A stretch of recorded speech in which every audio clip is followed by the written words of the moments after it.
Welcome to Penrose Learning, where we make understanding easy. You start by defining the problem and the success metric you will optimize, because that drives all decisions. Once done, collect a small representative dataset and perform quick quality checks. Label issues early cause major rework. Make an initial train, validation, and test split now and establish a reproducible environment, repository, virtual environment, and core packages. Also add basic logging and an experiment tracker so each trial is recorded. This avoids guesswork later and gives you a baseline to beat. You implement a repeatable preprocessing pipeline that handles missing values, scaling, and encoding, save transformers for inference.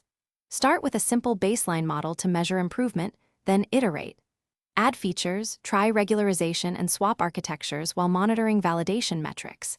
Make hyperparameter search systematic, grid, or Bayesian, and use cross-validation to avoid optimistic estimates.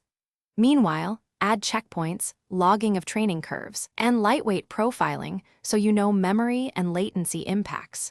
This disciplined engineering prevents surprises when scaling up.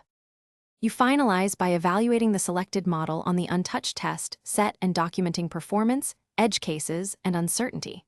Once satisfied, bake preprocessing into the serving pipeline, serialize artifacts, and containerize with tests that validate inputs and outputs.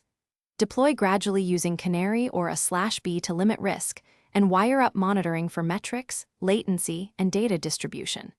Make sure to include an automated rollback path. If results degrade in production, first validate input schema and recent data drift. That check often reveals. Thanks for watching. If this was helpful, leave a like and consider subscribing. See you next time.